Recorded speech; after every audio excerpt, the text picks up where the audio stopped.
My name is Linda Peterson. I am 68 years old. They say that silence is peaceful, but mine is made of old voices, whispered prayers, and the sound of monitors beeping in the dark. For 2 years, I lived inside hospitals. I learned to sleep sitting up. I learned to count heartbeats by watching a screen. I learned that love can be so quiet, so invisible, that the person you're saving might never even know you were there. Yesterday, my daughter looked me in the eyes and said, "You were never there for me, Mom. You never did anything for me." I felt those words land like needles, sharp, cold, final. I didn't defend myself. I didn't cry. I just stood there, watching her walk away, feeling the air grow thin, as if someone had opened a window in the middle of winter. After she left, I climbed the stairs to the second floor. My hands were trembling.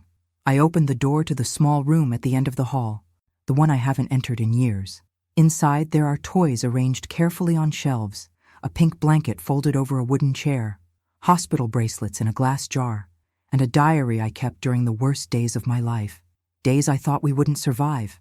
She doesn't remember any of it. She was too young. Or maybe memory protects us from what we can't bear to know.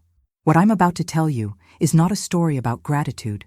It's about invisible love, about the kind of sacrifice that leaves no proof, no applause, no monument. It's about what happens when the person you saved forgets you were ever drowning with them. If you've ever loved someone who couldn't see you, stay with me. This story is for you. Don't miss any of these stories. I live in a quiet suburb in Connecticut. My house is made of light wood, with long hallways that echo when I walk alone at night. There's a garden out back where I used to plant roses. The soil is soft there, the kind of earth that holds things gently. I remember mornings when the light would come through the kitchen window just right, turning everything gold. I would stand at the counter making pancakes, and the smell would fill the whole house. Warm, sweet, safe. Those mornings feel like another life now. I was 23 when I met Robert. He was a banker, tall, confident. The kind of man who made you feel like the world was manageable, like bills would always get paid and problems would always have solutions. We married quickly. I was pregnant within a year. When they placed my daughter in my arms for the first time, I looked down at her tiny face and thought, this is what I was made for. She had dark eyes. Even as a newborn, she looked at me like she already knew me, like we had been waiting our whole lives to find each other. I named her Caroline. Robert was a good father in the beginning. He worked long hours, but he came home smiling. He would scoop Caroline up and spin her around until she laughed so hard she couldn't catch her breath. I would stand in the doorway watching them, feeling something I can only describe as completeness. Those were the golden years, the ones you hold on to when everything else falls apart. Caroline was a bright child, curious, fearless. She asked 1,000 questions a day. Why is the sky blue? Where do birds sleep? What happens when you close your eyes forever? I answered every question as best I could. I read to her every night. I taught her to tie her shoes, to ride a bike, to say please and thank you. I wanted her to grow up knowing she was loved, knowing she mattered. But life has a way of testing you when you least expect it. Caroline was 7 when she got sick. It started with a cough, just a small, dry cough that wouldn't go away. I thought it was nothing. Kids get colds. They bounce back. But then came the fever, and the exhaustion, and the way she started losing weight, her little body growing smaller and smaller until I could see the shape of her ribs through her nightgown. I took her to the doctor. They ran tests, then more tests. Then they sent us to a specialist, then another specialist. I remember sitting in waiting rooms with Caroline curled up in my lap, her head resting on my shoulder, her breathing shallow and uneven. Every waiting room looked the same. Gray chairs, white walls, clocks that ticked too loudly. When they finally gave us the diagnosis, I felt the floor disappear beneath me. It was serious, life-threatening, the kind of illness that required months of treatment, procedures, medications, hospital stays. The doctors were kind, but direct. They told us what needed to be done. They told us the odds, and they told us it would cost more than we had. Robert sat beside me in that consultation room. His face was pale. His hands were folded tightly in his lap. He didn't say much. He just nodded, over and over, like he was agreeing to something he didn't fully understand. That night, I couldn't sleep. I lay in bed staring at the ceiling, thinking about Caroline's small hand in mine, thinking about all the things she hadn't done yet, all the birthdays she hadn't celebrated, all the dreams she hadn't dreamed. I made a decision that night, a quiet, invisible decision that would shape the rest of my life. I would do whatever it took. I would sell anything, sacrifice anything, give up anything, as long as Caroline lived. And I did. I sold my grandmother's jewelry, the earrings she left me when she passed, the necklace I wore on my wedding day. I sold my car. I started working double shifts at the hospital where I was a nurse, taking every extra hour I could get. I stopped buying new clothes. I stopped going out. I stopped doing anything that wasn't absolutely necessary. And still, it wasn't enough. One night, I was sitting beside Caroline's hospital bed, folding the blanket she always carried with her. The nurse came in and handed me the bill for that month's treatment. I stared at the number at the bottom of the page. It felt impossible. I went home that night and stood in front of my closet. I looked at the dresses hanging there. Most of them I hadn't worn in years. But there was one dress I loved, a deep blue dress with delicate embroidery on the sleeves. Robert had bought it for me on our 5th anniversary. I wore it once to a dinner by the lake, and I felt beautiful in it. I took it off the hanger. I folded it carefully, and the next day I sold it to a consignment shop downtown. The money I got for it paid for 1 week of medication. But that night, something happened that I'll never forget. Caroline woke up in the middle of the night screaming. I was sleeping in the chair beside her bed when I heard it, that sharp, broken sound that only a mother recognizes. I jumped up so fast the chair tipped over behind me. She was sitting up in bed, her eyes wide, her hands clutching the blanket like it was the only thing keeping her from falling. Her face was wet with tears. I rushed to her side and pulled her into my arms. She was shaking, her whole body trembling like a leaf in the wind. "Mama," she whispered. "Mama, it hurts." I held her tighter. I stroked her hair. I whispered the same words I had whispered 1,000 times before. "I know, baby, I know, but you're going to be okay. I promise, you're going to be okay." I didn't know if that was true, but I said it anyway, because that's what mothers do. We promise things we can't control. We make vows to the universe and hope someone is listening. The nurse came in and adjusted Caroline's medication. She checked the monitors. She smiled at me with that practiced kindness that hospital staff perfect over years of watching people suffer. "She'll feel better soon," the nurse said softly. I nodded, but I didn't believe her. After Caroline fell back asleep, I stayed awake. I sat in that chair and watched her breathe. In and out, in and out. Every breath felt like a miracle. Every breath felt like borrowed time. The room was quiet except for the hum of machines. The walls were pale yellow. Someone had tried to make it cheerful by hanging posters of cartoon animals. But nothing about that place was cheerful. It was a place where children fought battles they didn't understand, where parents prayed to gods they weren't sure existed. I thought about Robert. He had come to visit earlier that day, but he didn't stay long. He stood by the door, his hands in his pockets, looking uncomfortable. He asked how Caroline was doing. I told him she was stable. He nodded. Then he said he had to get back to work. I didn't argue. I didn't ask him to stay. I just watched him leave. It wasn't that Robert didn't care. He did. But he cared the way some people care about things that are too heavy to hold, from a distance, with good intentions, but no follow-through. I learned during those months that love isn't always loud. Sometimes it's quiet. Sometimes it's invisible. Sometimes it's one person staying when everyone else leaves. The weeks blurred together. Days became nights, became days again. I stopped keeping track of time. I stopped thinking about anything beyond the next appointment, the next test result, the next hurdle we had to cross. I would wake up in that chair every morning with my neck stiff and my back aching. I would wash my face in the small bathroom attached to Caroline's room. I would look at myself in the mirror and barely recognize the woman staring back. My hair had started to gray. My eyes had dark circles beneath them. I looked older, tired, worn down, but I didn't care, because Caroline was still breathing, and as long as she was breathing, nothing else mattered. One afternoon, a social worker came to talk to me.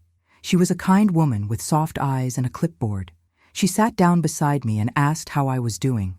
I told her I was fine. She looked at me for a long moment. Then she said, "You don't have to be fine, Linda. It's okay to not be okay." I felt something crack inside me. Just a little. Just enough to let a single tear slip down my cheek. "I don't have time to not be okay," I said quietly. "My daughter needs me." The social worker nodded. She understood. She had seen it before. Mothers who give everything until there's nothing left. Mothers who burn themselves out like candles in the dark. She handed me a pamphlet about support groups, about resources, about places I could go if I needed help. I took it. I thanked her. And then I put it in my bag and never looked at it again. Because I didn't need support groups. I didn't need resources. I just needed Caroline to get better. That night, after the doctors made their rounds and the nurses dimmed the lights, I sat beside Caroline's bed and opened the diary I had started keeping. It was a small notebook with a blue cover. I had bought it at the hospital gift shop during one of my rare breaks. I wrote everything down. The good days and the bad days. The moments when Caroline smiled. The moments when she cried. The conversations we had. The prayers I whispered. I wrote because I needed to remember. Because I was afraid that if I didn't write it down, it would disappear. Like smoke. Like a dream you forget the moment you wake up. I wrote, "Today Caroline asked me if she's going to die. I told her no. I told her she's going to grow up and do wonderful things. I told her she's going to have a beautiful life. I don't know if I was lying." I closed the notebook and pressed it against my chest. Outside the window, the city lights flickered in the distance. Somewhere out there, people were living normal lives, going to work, making dinner, watching television, laughing. I wondered what that felt like, to be normal, to not carry this constant weight of fear. But then Caroline stirred in her sleep. She reached out her hand, and I took it. Her fingers were small and warm in mine, and I realized that this was my normal now. This was my life, and I wouldn't trade it for anything, because she was still here, she was still fighting, and so was I. But what I didn't know then, what I couldn't have known, was that the hardest part wasn't the sickness. It wasn't the treatments or the bills or the sleepless nights. The hardest part was going to come years later. When Caroline would look at me and not remember any of it. The treatments went on for months. Spring turned to summer. Summer turned to fall. The leaves outside Caroline's hospital window changed color and then fell away, leaving the branches bare and skeletal against the gray sky. I marked time by Caroline's appointments. Monday was blood work. Wednesday was therapy. Friday was scans. Every week, the same routine. Every week, the same quiet terror waiting for results. Robert came less and less. At first, he visited 3 times a week, then twice, then once, then only on weekends, and then, eventually, not at all. I didn't confront him about it. I was too tired, and somewhere deep down, I understood. Some people run toward pain. Others run away from it. Robert was a runner, but I stayed. I was always there when Caroline woke up, always there when she fell asleep, always there in the spaces in between. The nurses started to recognize me. They would bring me coffee without asking. They would save me a blanket when the night shift got cold. One nurse, an older woman named Margaret, would sit with me sometimes during her breaks. "You're doing something beautiful," she told me one night, "even if it doesn't feel like it right now." I didn't know what to say to that, so I just nodded. Beautiful wasn't the word I would have used.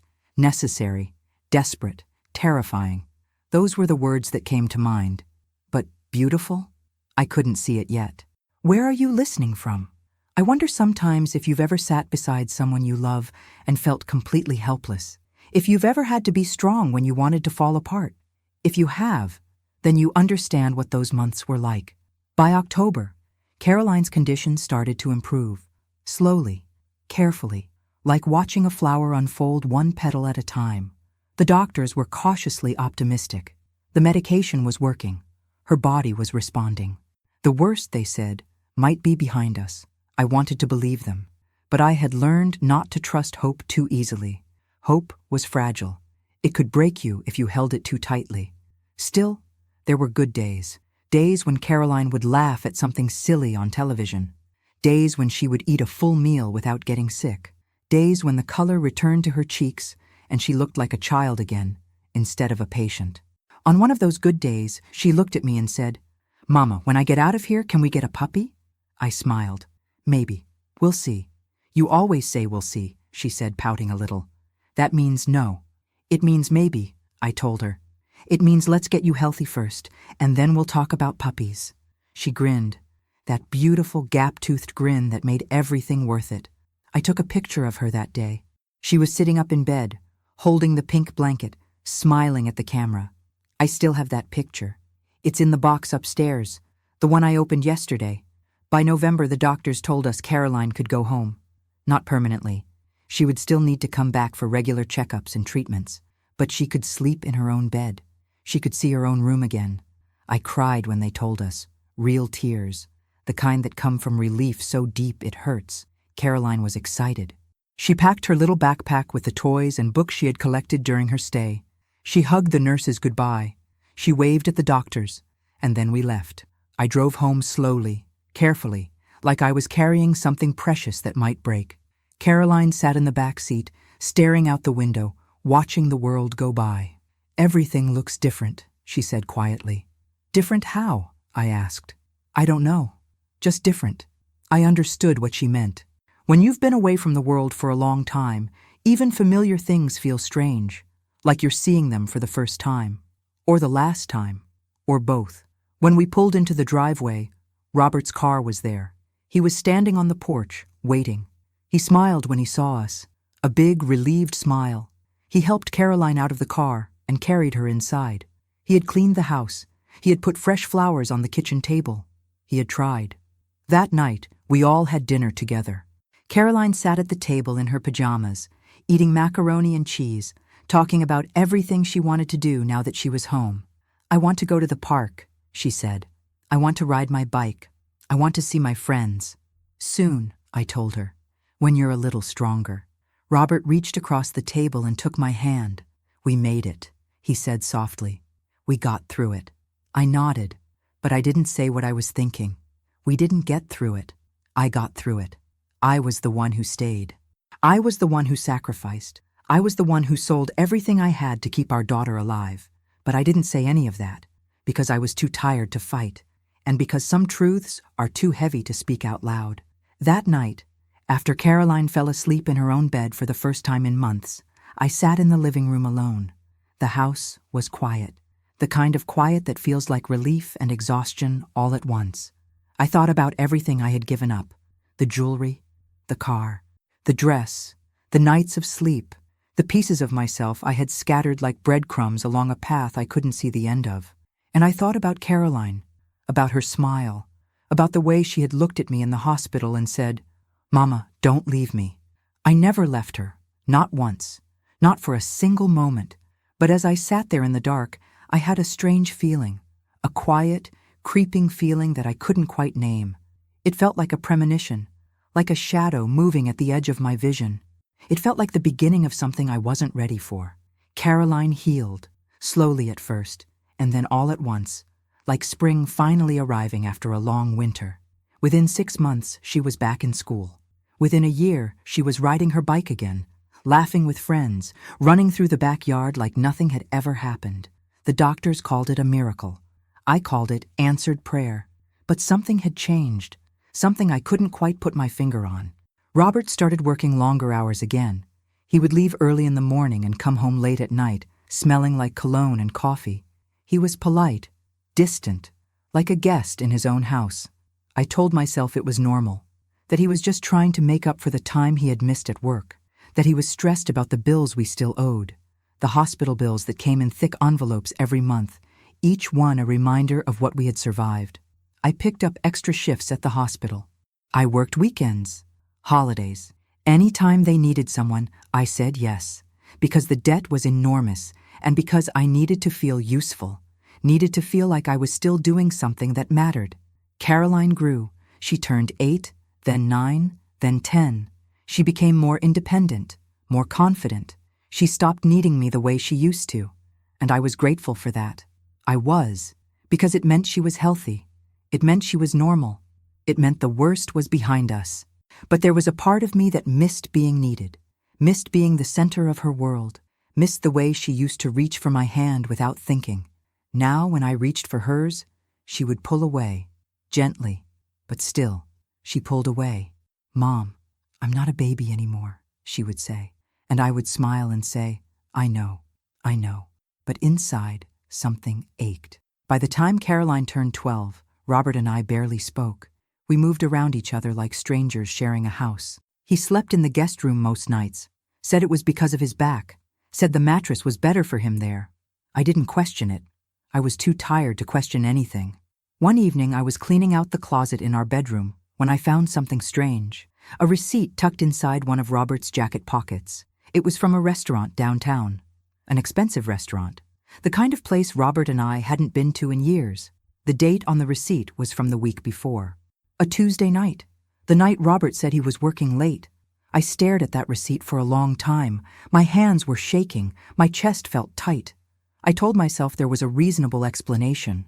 Maybe it was a business dinner, maybe he was meeting a client, maybe it was nothing. But I knew. Deep down, I knew. I put the receipt back in the pocket. I didn't confront him. I didn't say a word, because I was afraid of what I might hear. Afraid that if I pulled on that thread, everything would unravel. So I stayed quiet. I kept working. I kept taking care of Caroline. I kept pretending everything was fine. But at night, when the house was dark and everyone was asleep, I would lie in bed and stare at the ceiling, feeling something inside me slowly breaking apart. Caroline was 14 when Robert finally left. He sat me down one Sunday morning and told me he wasn't happy, that he hadn't been happy for a long time, that he needed space, needed to figure things out. I listened without saying a word.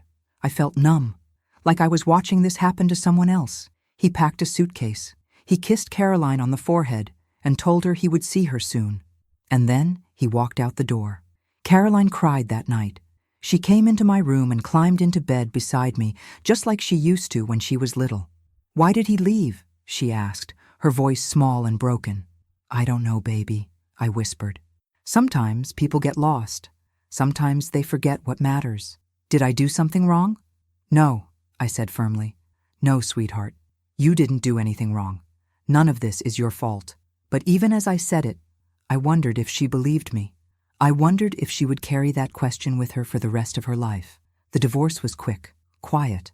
Robert didn't fight for custody. He didn't fight for anything. He just signed the papers and moved on.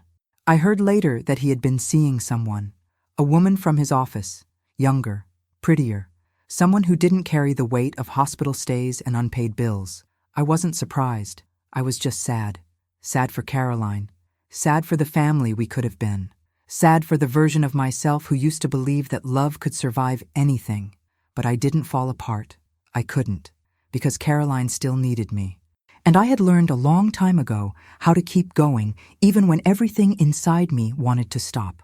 I worked. I paid the bills. I showed up to Caroline's school events. I made dinner every night. I kept the house clean. I kept everything running. And Caroline? She grew up. She became smart, independent, strong, but she also became distant. She stopped talking to me about her life, stopped asking for my opinion, stopped needing me in any real way. By the time she left for college, we felt like acquaintances, polite, cordial, but not close. I told myself it was normal, that this was what happened when children grew up. They left, they moved on, they built their own lives, but I missed her. I missed the little girl who used to crawl into my lap and fall asleep. I missed the sound of her laughter filling the house. I missed being the person she came to when she was scared or sad or confused. Now, I was just the woman who called on Sundays. The woman she visited twice a year. The woman she spoke to like a distant relative she felt obligated to keep in touch with. And yesterday, when she sat across from me in my living room and said those words, "You were never there for me, Mom.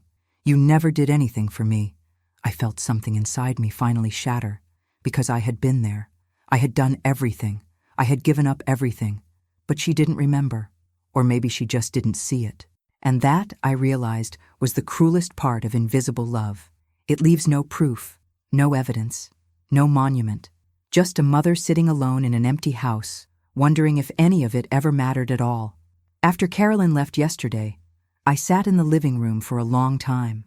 The house was so quiet I could hear the clock ticking on the wall. Each second felt heavy, final. I kept replaying her words in my mind. You were never there for me.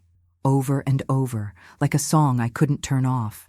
I thought about defending myself, about calling her back, about listing everything I had done, every sacrifice, every sleepless night, every piece of myself I had given away to keep her alive.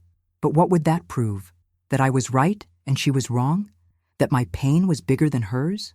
No, that wasn't what I wanted. I wanted her to remember. I wanted her to see. I wanted her to know that every breath she took was a breath I fought for. But you can't make someone remember something they never knew. That's when I stood up and walked upstairs. My legs felt weak. My heart was pounding. I hadn't been in that room in years. The door was closed. The handle was dusty. I turned it slowly. The hinges creaked. Inside, everything was exactly as I had left it. The toys on the shelves, the pink blanket folded over the chair, the jar of hospital bracelets sitting on the windowsill, catching the afternoon light. And there, on the small desk in the corner, was the diary. I picked it up. The cover was faded. The pages were yellowed at the edges. I opened it carefully, like it might fall apart in my hands. The first entry was dated March 15th, the day we got the diagnosis. I read the words I had written all those years ago.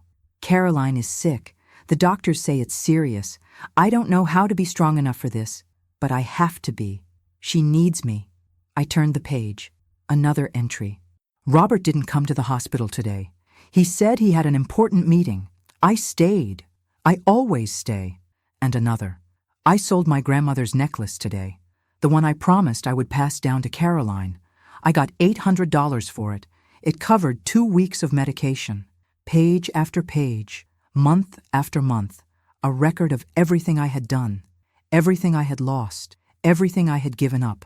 I sat down on the floor, my back against the wall, and I read the entire diary, cover to cover. Every word, every tear-stained page, and when I finished, I pressed it against my chest and cried, really cried. The kind of crying that comes from a place so deep you didn't even know it existed. I cried for the woman I used to be, the one who thought love would always be enough, the one who believed that sacrifice would be remembered, the one who gave everything and expected nothing in return. But I also cried for Carolyn, because she didn't know. She didn't understand. And maybe that was my fault. Maybe I should have told her. Maybe I should have made sure she knew. But I didn't want her to feel guilty. I didn't want her to carry the weight of what I had done.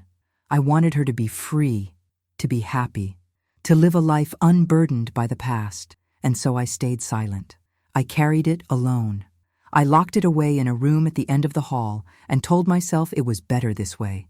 But now, sitting on that floor with the diary in my hands, I realized something.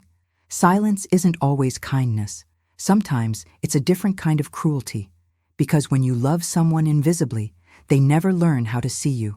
I stayed in that room until the sun went down, until the light through the window turned orange and then purple and then black. And then I made a decision. I would show her. I would bring everything down from this room.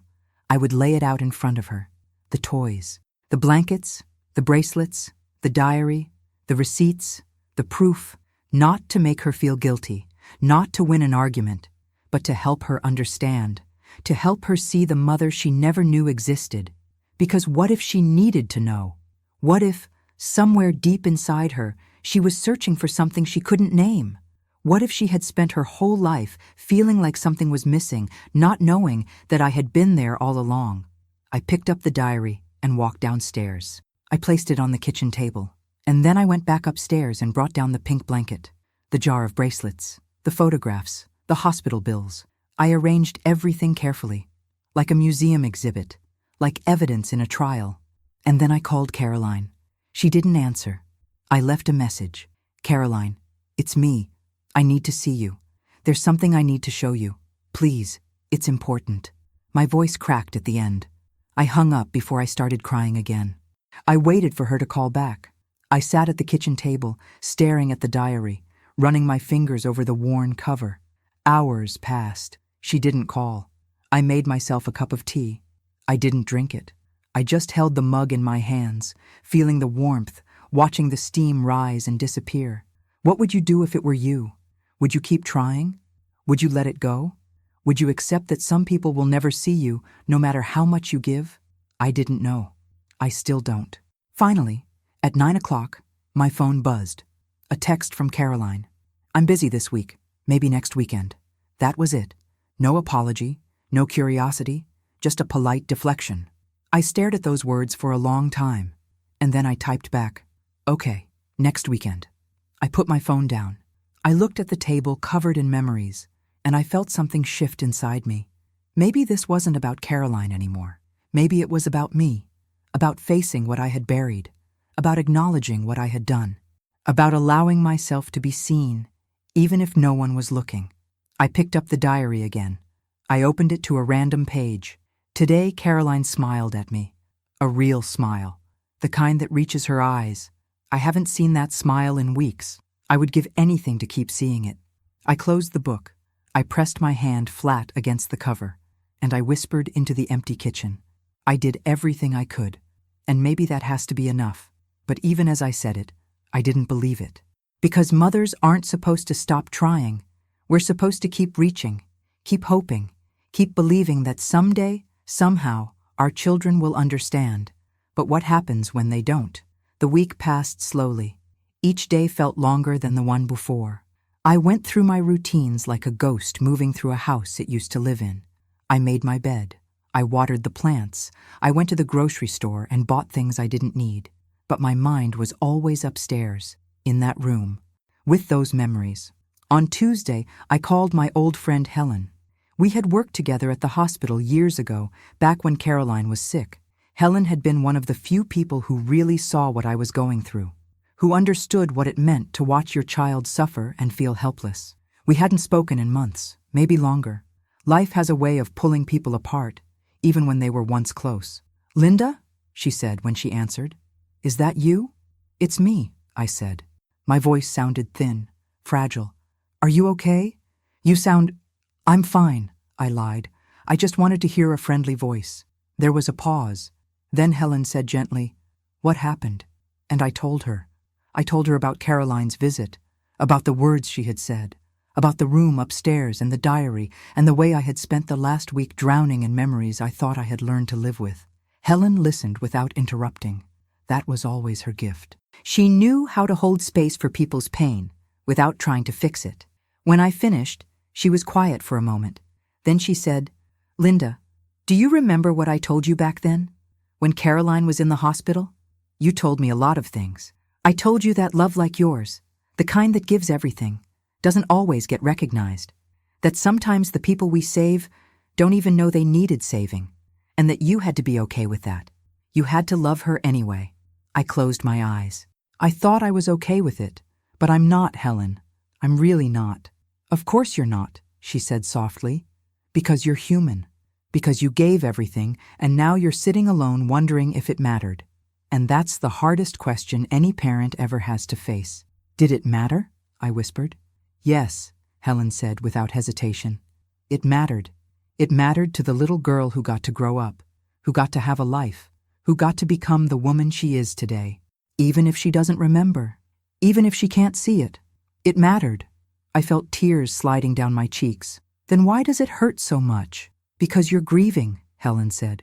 "You're grieving the gratitude you'll never receive, the acknowledgement you'll never get, the version of Caroline who would look at you and say thank you. And that's a real loss, Linda. It's okay to mourn it." We talked for another hour, about our kids, about getting older, about the strange loneliness that comes when the people you raised don't need you anymore. Before we hung up, Helen said, "Show her the room, Linda. Show her everything. Not because it will change her mind, but because you deserve to be seen. You deserve to exist in her memory as the mother you actually were." That night, I couldn't sleep. I lay in bed staring at the ceiling, thinking about what Helen had said, about being seen, about existing in someone's memory. I thought about all the ways I had made myself small over the years, all the times I had swallowed my pain because I didn't want to burden anyone, all the sacrifices I had made in silence because I believed that was what good mothers did. But what if silence wasn't virtue? What if it was just erasure? On Wednesday morning, I went back to the room upstairs. I sat on the floor and went through everything again. The toys, the photographs, the hospital bracelets with Caroline's name printed in small black letters. I picked up a stuffed rabbit that used to sit on her hospital bed. It was worn and faded. One of its ears was loose where she had held it too tightly. Caroline used to talk to that rabbit. She would whisper secrets to it when she thought I wasn't listening. She would hold it against her chest during the painful procedures. She would kiss its head before falling asleep. I pressed the rabbit to my face. It smelled like dust and thyme, but underneath that, I could still smell something faint, something that reminded me of Caroline when she was small. I set the rabbit aside and picked up a photograph. It was from the day Caroline came home from the hospital. She was standing on the front porch, holding the pink blanket, smiling at the camera. Her face was thin. Her eyes were tired, but she was smiling. I was standing beside her in the photograph. I looked exhausted, hollowed out, but I was smiling too, because we had made it. We had survived. I stared at that photograph for a long time, at the two of us standing there, mother and daughter, fighter and fighter. And I wondered when we had stopped being a team, when we had drifted so far apart that we couldn't even see each other anymore. On Thursday, Caroline texted me, "Can we meet Saturday instead of Sunday? I have plans Sunday." I stared at the message. Plans. She had plans. Plans that were more important than whatever I needed to show her. I wanted to be angry. I wanted to tell her that I had waited all week, that I had spent nights lying awake thinking about what I would say, that this mattered. But I didn't. I just texted back, "Saturday is fine," because that's what I always did. I adjusted, I accommodated, I made myself convenient. Friday came and went. I cleaned the house, I dusted the living room. I set the kitchen table with the diary and the photographs and all the evidence of a life Caroline didn't remember. And then I waited. Saturday morning arrived cold and gray, the kind of morning where the sky looks heavy, like it's carrying something it can't hold much longer. I made coffee. I sat at the table.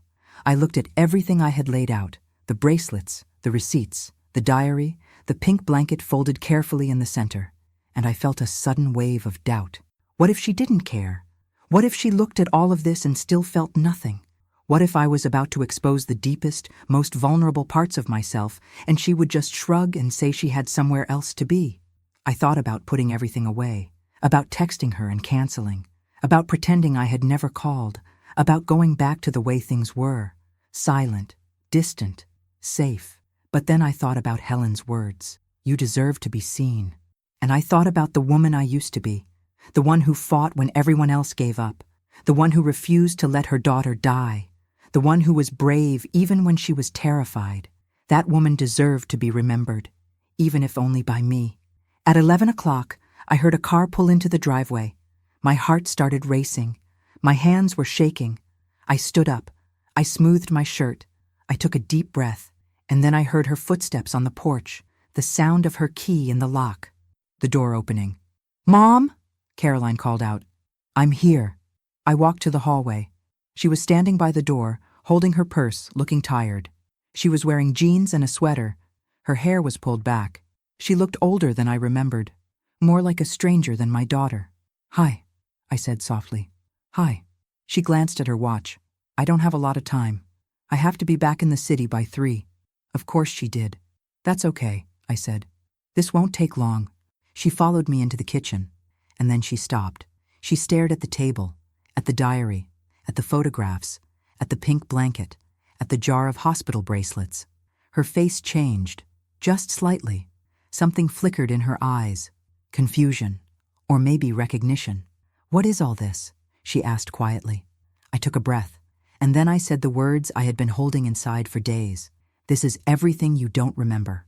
Caroline stood there for a long moment, staring at the table. She didn't move. She didn't speak. She just looked at everything laid out in front of her, like pieces of a puzzle she didn't know existed. Finally, she reached out and picked up one of the hospital bracelets. She turned it over in her hands, reading her own name printed on the thin plastic band. "I don't understand," she said softly. "Where did you get these?" "I kept them," I said. "I kept everything." She set the bracelet down and picked up a photograph. It was a picture of her sleeping in a hospital bed, surrounded by monitors and tubes. She couldn't have been more than 7 years old. Her face was pale. Her hair was thin. She stared at the photograph like she was looking at someone else, someone she didn't recognize. "I don't remember this," she whispered. "I know," I said. "You were very young, and I think maybe your mind protected you from remembering. But it happened, Caroline. All of it happened." She picked up another photograph. This one showed her sitting up in bed, holding the stuffed rabbit, trying to smile for the camera. Her eyes looked tired, scared. "How long was I in the hospital?" she asked. 2 years, I said.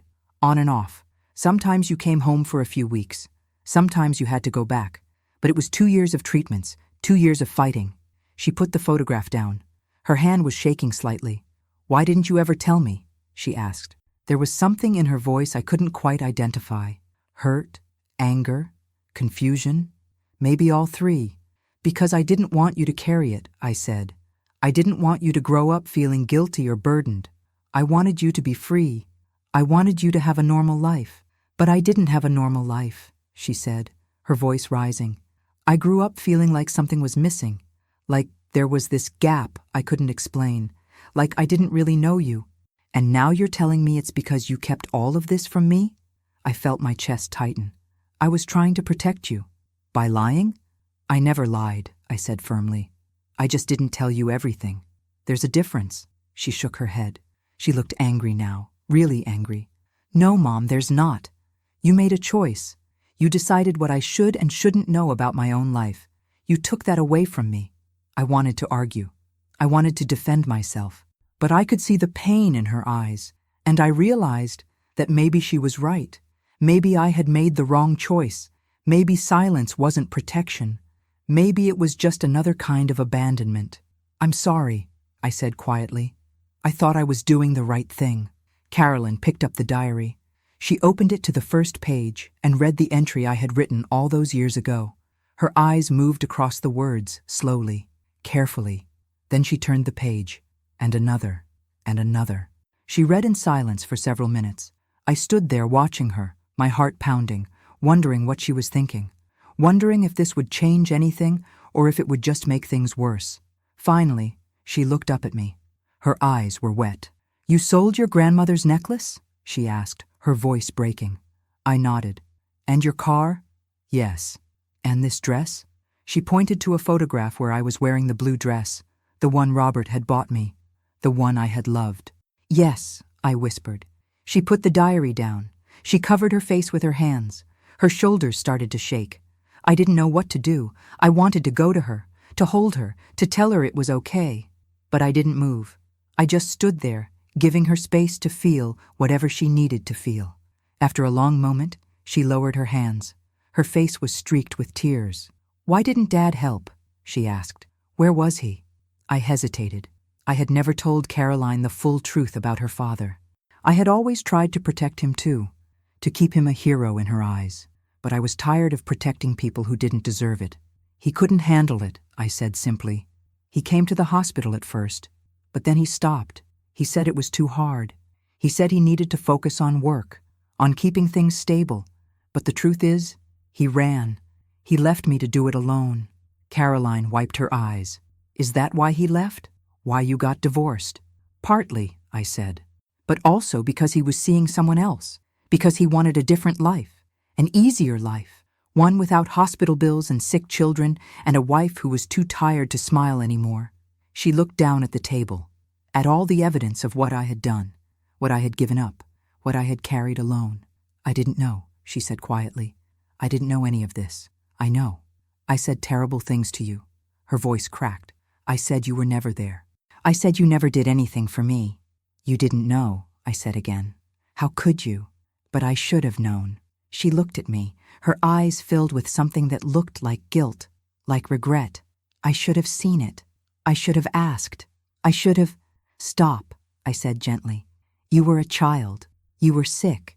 You were just trying to survive. None of this is your fault." She shook her head. "But I'm not a child anymore. I'm 32 years old. And I've been treating you like you're just some obligation. Like you're someone I have to check in on out of duty, when the whole time you were—" She couldn't finish the sentence. She just stood there, crying, looking at the table covered in memories. I walked over to her, slowly, carefully, and I put my hand on her shoulder. She turned and fell into my arms. She held on to me tightly, the way she used to when she was little, when she was scared, when she needed me, and I held her back. I held her the way I had always held her, like she was the most precious thing in the world, like I would never let go. "I'm so sorry, Mom," she whispered against my shoulder. "I'm so sorry." "I know," I said softly. "I know." We stood there for a long time, mother and daughter, finally seeing each other, finally remembering.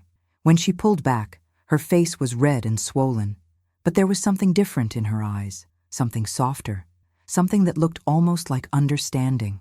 She picked up the stuffed rabbit. She held it in her hands, turning it over, examining it. "I remember this," she said suddenly. "I remember holding this. I remember—" She stopped. Her eyes widened. "I remember you sitting beside my bed, reading to me. I remember your voice. I felt something break open inside me, something that had been locked away for so long I had forgotten it was there. You used to ask me to read the same book over and over," I said, my voice thick with emotion. "The one about the little girl who got lost in the forest and found her way home. Because she followed the light," Caroline said quietly. "She followed the light, and it led her back to her mother." Yes, she looked at me, really looked at me, like she was seeing me for the first time.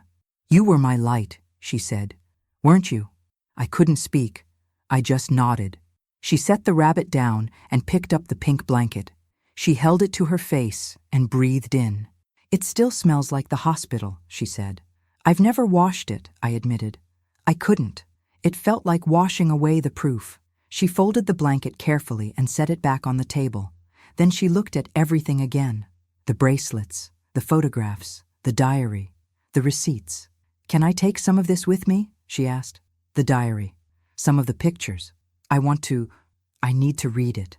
I need to understand." "Of course," I said. "Take whatever you want. It's all yours." It always was. She gathered the diary and a few photographs into her arms. Then she looked at her watch. "I have to go," she said. "I really do have to be back by 3, but—" She paused. "Can I come back? Tomorrow maybe? Or next weekend? I want to talk more. I want to hear everything." "Yes," I said. "Any time. I'm always here." She smiled, a small, sad smile, but a real one. "I love you, Mom," she said. And I heard it. I really heard it. For the first time in years, I heard those words and felt like she meant them. "I love you too, baby," I whispered. She walked to the door. She turned back once, looking at me standing in the hallway, and I saw something in her face that hadn't been there before. Gratitude, recognition, love, and then she left. I stood there in the empty house, listening to her car pull out of the driveway, listening to the silence settle back in. But it wasn't the same silence as before. It wasn't heavy or suffocating or full of old voices. It was peaceful. It was light. It was the silence of something finally being said. That night, I couldn't sleep. But it wasn't the same restless insomnia I had grown used to over the years. This was different. This was the kind of wakefulness that comes from hope, from possibility, from something shifting in the darkness. I kept thinking about the way Caroline had looked at me before she left, the way she had held the diary like it was something precious, the way she had said, "I love you," and meant it. I thought about all the years I had waited to be seen, all the nights I had lain awake, wondering if I had made the right choices, wondering if my daughter would ever understand what I had given up for her. And now she knew. Not everything. Not yet. But enough to start asking questions. Enough to start remembering. I got out of bed around 3 in the morning and went downstairs. The kitchen was dark except for the streetlight coming through the window, casting long shadows across the floor. I made myself a cup of tea and sat at the table. The pink blanket was still there. The hospital bracelets. The photographs I hadn't given to Caroline. I picked up one of the bracelets and held it up to the light. Such a small thing. Just a piece of plastic with a name printed on it. But it represented so much more. It represented every moment I had sat beside her bed. Every prayer I had whispered. Every time I had chosen to stay when I could have left. I thought about Robert. About the way he had walked away from all of it. About the woman he had left me for.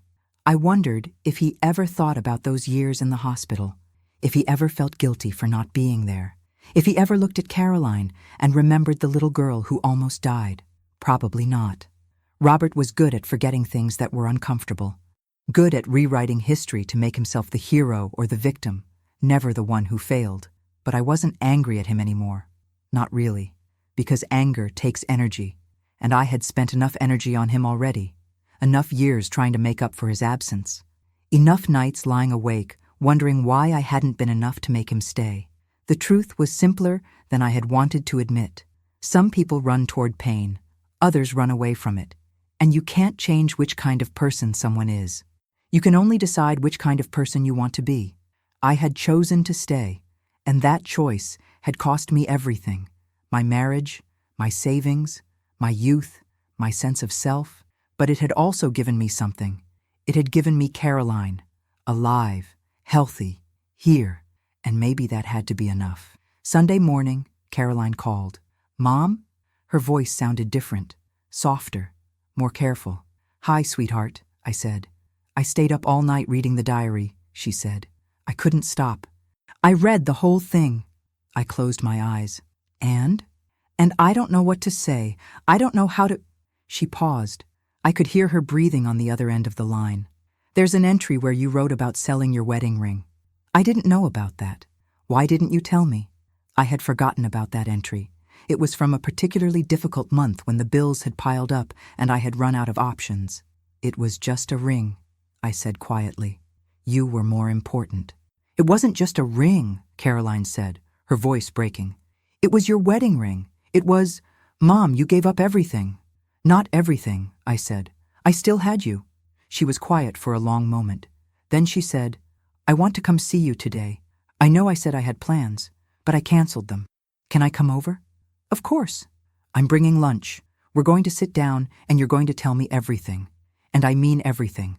I want to know about the hospital, about Dad, about all of it." "Okay," I said. "Okay."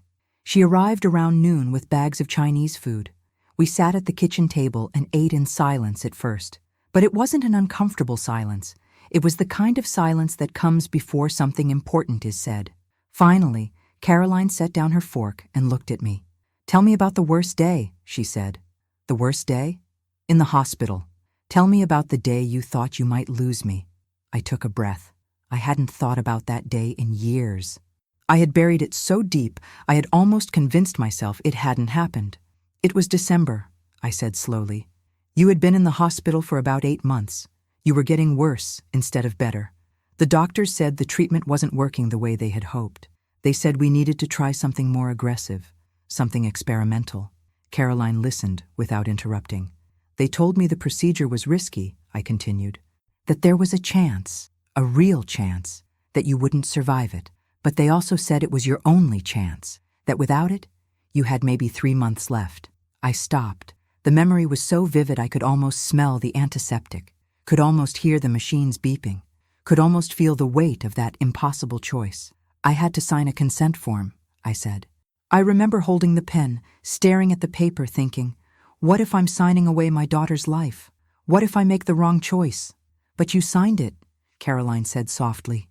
"I signed it, because doing nothing was also a choice, and I couldn't just watch you die without trying everything." Caroline reached across the table and took my hand. "The procedure took 6 hours," I said. "I sat in the waiting room the entire time. Helen came and sat with me for a while. But mostly I was alone. Just me and that clock on the wall, tick, tick, tick. Each second felt like an eternity. I could feel tears building behind my eyes, but I kept talking. When the doctor finally came out, his face was serious. He sat down beside me and said, "Mrs. Peterson, Caroline made it through the procedure, but the next 48 hours are critical. We need to watch her closely. I went to see you. You were unconscious, surrounded by more machines than I had ever seen. Your face was so pale, so still. You looked like you were already gone." I wiped my eyes. "I sat beside your bed and I held your hand, and I made you a promise. I promised that if you lived, I would never ask you for anything. I would never expect gratitude or recognition. I would just be grateful every single day that you were still breathing, that you were still here." Caroline was crying now too. "And I lived. You lived. You woke up 3 days later, And you looked at me and said, "Mama, I'm hungry." And I knew you were going to make it. She squeezed my hand tighter. "I kept that promise," I said. "I never asked you for anything. I never expected you to remember. I never expected you to understand what it took to keep you alive. Because that wasn't why I did it. I did it because you're my daughter, because I would rather die than watch you suffer, because love doesn't keep receipts." "But maybe it should," Caroline said quietly. "Maybe I needed to know. Maybe I needed to see the receipts. Because how else was I supposed to understand who you are? How else was I supposed to know what kind of mother I had?" I didn't know what to say to that. We sat there for a long time, holding hands across the table, both of us crying. Both of us finally saying the things we had kept locked away for too long. Finally, Caroline stood up. She walked around the table and pulled me into a hug. A real hug. The kind that lasts. The kind that heals. "Thank you," she whispered against my shoulder. "Thank you for fighting for me. Thank you for staying. Thank you for being the mother you were, even when I couldn't see it." I held her tight. "You don't have to thank me." "Yes, I do," she said. "Because you deserve to hear it. You deserve to know that it mattered." We pulled apart. She wiped her eyes and smiled at me. "I want to do something," she said. "I want to write about this, about you, about what you did. I'm a journalist, Mom. I tell stories. And this is the most important story I've ever heard." I shook my head. "Caroline, you don't have to." "I know I don't have to. I want to. I want people to know what invisible love looks like. I want other mothers who are going through what you went through to know they're not alone, that someone sees them." I looked at my daughter, at the woman she had become, strong, compassionate, thoughtful, and I realized that maybe the sacrifice had been worth it after all, not because she remembered, not because she was grateful, but because she had survived. Because she had grown into someone who wanted to tell stories that mattered, someone who wanted to honor the people who loved invisibly. "Okay," I said softly. "If that's what you want to do, then do it." She smiled. "Will you help me? Will you tell me everything? All the details I don't remember?" "Yes," I said. "I'll tell you everything." And for the first time in years, I felt something I hadn't felt in a long time. I felt seen. Over the next few weeks, Carolyn came to visit almost every day. She would arrive in the afternoon with her laptop and a notebook, and we would sit at the kitchen table for hours while I told her stories she had never heard. I told her about the nurses who became like family, about Margaret, who would bring me blankets and sit with me during her breaks, about Dr. Chen, who never gave up on Caroline even when the odds seemed impossible. I told her about the small victories, the day Caroline's fever finally broke, the day she ate a full meal without getting sick, the day she took her first steps after weeks in bed. I told her about the hard moments, too, the nights when I didn't think we would make it, the times when I cried in hospital bathrooms so Caroline wouldn't see. The morning I woke up in that plastic chair and realized I couldn't remember what my own bed felt like, Caroline wrote everything down. She asked questions. She wanted details, dates, names. She wanted to understand not just what happened, but how it felt, what it cost, what it meant. One afternoon, she asked about her father. "When did you realize Dad wasn't coming back?" she said, her pen hovering over the page. I thought about it. "There wasn't one moment," I said. "It was gradual, like watching something fade. At first, I made excuses for him. I told myself he was busy, that he was dealing with it in his own way. But then weeks would go by and he wouldn't visit. He wouldn't call. And I realized I was doing this alone." "Did you ever ask him why?" "Once," I said. "I called him one night after you had a particularly bad day. I asked him why he wasn't there. He said he couldn't handle seeing you like that it was too painful, that he needed to stay focused on work so we could pay the bills." "What did you say?" "I said, I can't handle it either, but I'm still here." I paused. He didn't have an answer for that.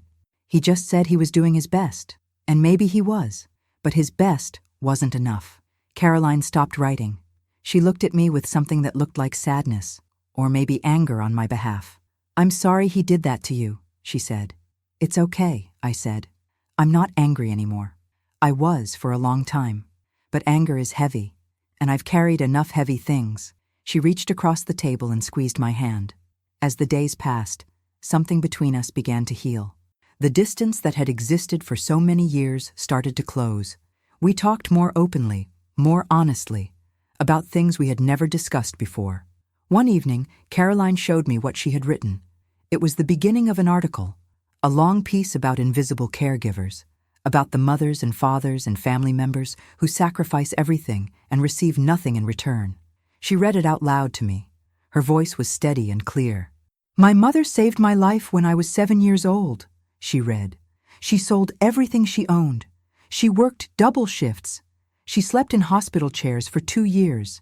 She gave up her marriage, her savings, her sense of self, and I never knew. For 25 years, I walked through the world not knowing that every breath I took was a breath she fought for." I felt tears streaming down my face as she continued. This is a story about invisible love, about the kind of sacrifice that leaves no monument, no plaque, no public recognition, about the quiet heroism of staying when everyone else leaves, about the mothers who give everything and ask for nothing, and about what happens when we finally learn to see them. She looked up from the page. "What do you think?" "I think it's beautiful," I whispered. "I want to publish it," she said. "I want people to read it. Is that okay with you?" I nodded. "Yes. If it helps even one person feel less alone, then yes." The article was published 3 weeks later in a major newspaper. Caroline sent me the link early in the morning. I read it sitting at my kitchen table, coffee growing cold beside me. I read every word, every sentence, every paragraph where Caroline had taken my pain and turned it into something that might help others. By the time I finished, I was crying, but they weren't sad tears. They were tears of relief, of release, of finally being seen after years of invisibility. Within hours, the article started getting attention. People shared it, commented on it, sent messages to Caroline telling their own stories of invisible love and unrecognized sacrifice. Caroline called me that afternoon, her voice excited. "Mom, you won't believe the response," she said. "Hundreds of people are reaching out, mothers who went through similar things, children who realized they never thanked their parents. People are saying they're calling their mothers, visiting their fathers, having conversations they should have had years ago. That's wonderful," I said. "It's because of you," she said. "Because you were brave enough to show me the truth. Because you kept that room. Because you saved those bracelets and that diary. You helped me tell a story that needed to be told." I felt something warm spreading through my chest, something that felt almost like pride. That evening, Helen called. "I read Caroline's article," she said. "Linda, I'm crying. I'm actually crying. It's beautiful, and it's true. Every word of it. Thank you for telling me to show her," I said. "Thank you for reminding me that I deserved to be seen." "You always deserved it," Helen said gently. "I'm just glad you finally believed it." Over the following weeks, Caroline and I grew closer than we had been in years. She started visiting more often, not out of obligation, but because she wanted to, because she was genuinely interested in my life, in my stories, in who I was beyond just being her mother. We went to lunch together, we walked in the park, we sat on my porch drinking tea and talking about everything and nothing. One Saturday, she brought her boyfriend to meet me, a kind man named David who worked as a teacher. He shook my hand and said, "Caroline talks about you all the time, about how strong you are, how much you sacrificed for her." I looked at Caroline. She smiled at me. A real smile, one that reached her eyes. "She's the strongest person I know," Caroline said, and I believed her, not because I needed her validation, but because I finally saw it in myself, the strength, the courage, the love that had carried us through the darkest years. One evening, Caroline and I were sitting in the kitchen when she said, "I want to ask you something. Anything. Do you regret it? Any of it? The sacrifices, the things you gave up. Do you ever wish you had made different choices?" I thought about it carefully, about the jewelry I sold, the dress I loved, the years of sleep I lost, the marriage that ended, the parts of myself I buried. "No," I said finally, "I don't regret it, because the alternative was losing you, and I would rather have lost everything else in the world than lose you. But you lost so much," she said quietly. "And I gained more," I said. "I gained you. I gained the knowledge that when it mattered most, I didn't run. I stayed, I fought, and we won. That's not something I regret. That's something I'm proud of. Caroline stood up and came around the table. She wrapped her arms around me and held me tight. I see you now, Mom, she whispered. I really see you. And in that moment, surrounded by the warmth of my daughter's embrace, I felt something I hadn't felt in decades. I felt complete, not because she validated my sacrifice, not because she finally understood what I had done, but because I had given her the truth. I had opened the door to that closed room and let the light in. And in doing so, I had freed us both. The past no longer had to be a secret.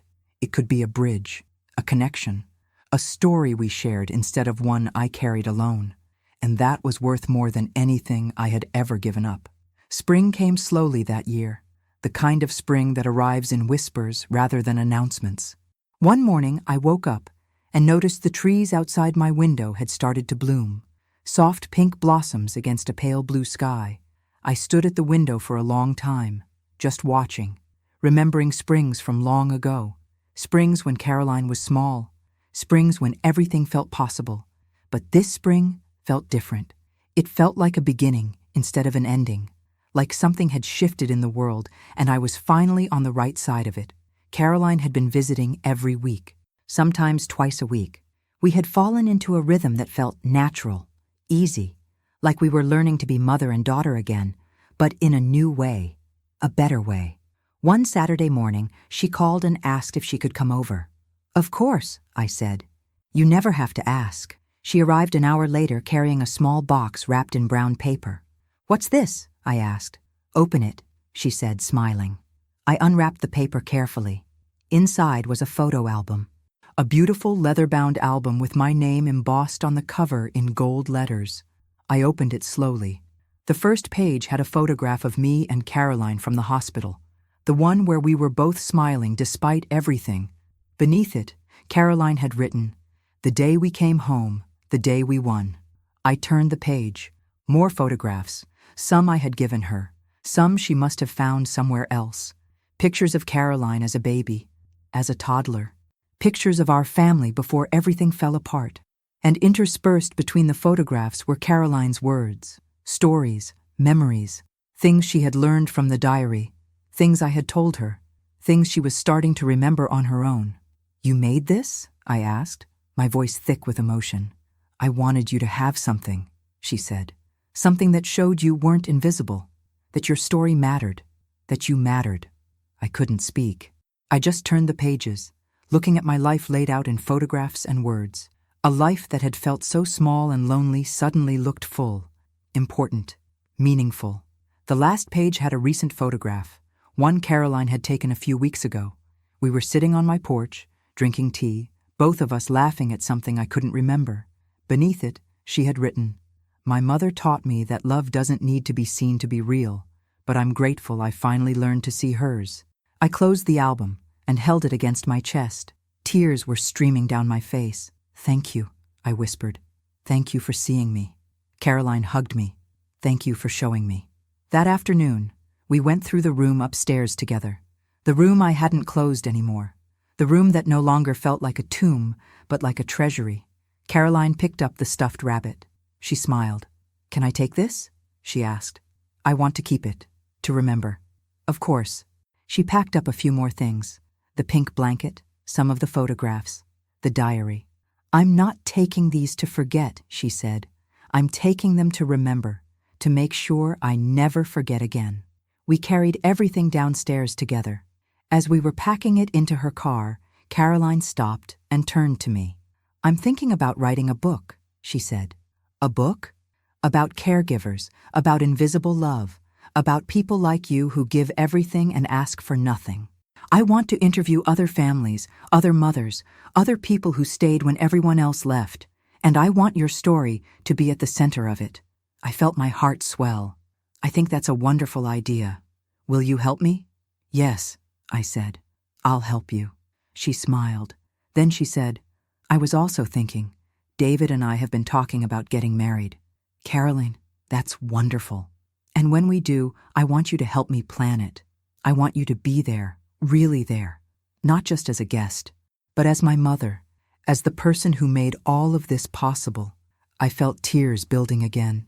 I would be honored. She hugged me one more time before getting in her car. As she drove away, I stood in the driveway waving, watching until her car disappeared around the corner. Then I went back inside.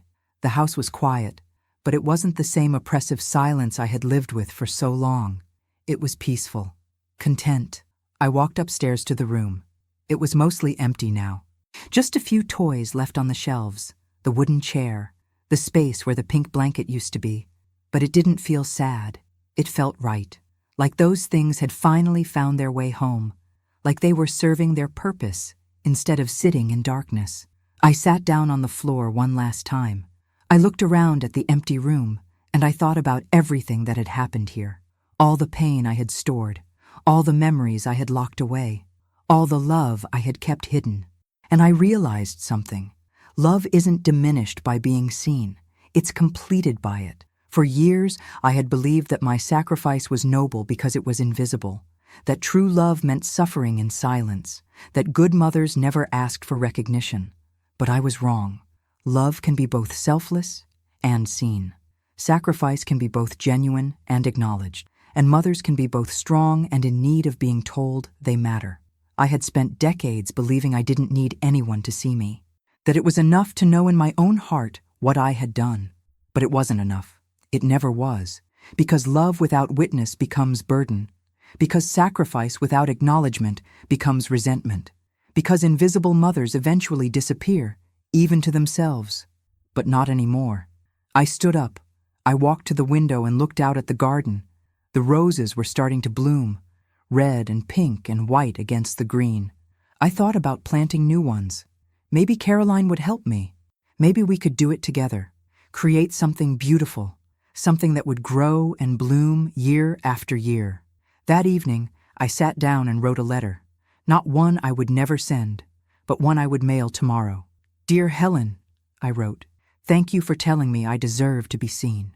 Thank you for reminding me that invisible love is still love, but that being visible doesn't make it less. Thank you for being my friend when I needed one most. I hope you know how much you mattered, how much you still matter." I sealed the envelope and set it by the door. Then I made myself dinner. I ate slowly, savoring each bite. I washed the dishes. I made a cup of tea. I sat on the porch and watched the sunset, and for the first time in years, I felt at peace. Not because everything was perfect, not because all the pain had disappeared, not because I had received everything I deserved, but because I had finally allowed myself to be seen. I had finally opened the door. I had finally told the truth. And in doing so, I had freed both of us, Caroline from the guilt of not knowing, and myself from the loneliness of not being known. As darkness settled over the neighborhood and the stars began to appear, I thought about all the mothers out there, the ones sitting in hospital rooms, the ones working double shifts, the ones selling their wedding rings and their grandmother's jewelry, the ones loving invisibly, and I wanted them to know what I had learned. That your sacrifice matters, even if no one sees it. That your love is real, even if it goes unacknowledged. That you are strong, even when you feel broken. But also this: you deserve to be seen. You deserve to be known. You deserve to have your story told. Don't wait decades like I did. Don't lock your truth in a room at the end of the hall and hope someone finds it someday. Tell your story. Show your scars. Let people see the love you've given and the price you've paid. Because invisible love is beautiful, but visible love is what heals. My name is Linda Peterson. I am 68 years old. I spent 2 years saving my daughter's life and 25 years waiting for her to know it. But now she knows, and now I know that I don't have to be invisible anymore. If my story helps even one mother open her eyes, if it helps even one child finally see their parent, then everything I went through was worth it, because love deserves to be witnessed. Sacrifice deserves to be honored, and mothers deserve to be seen. I stood up from the porch and walked inside. I turned off the lights, I climbed the stairs, I got into bed, and for the first time in longer than I could remember, I fell asleep without crying. I fell asleep knowing I had done enough, been enough, loved enough, and that I was finally, beautifully, gratefully seen.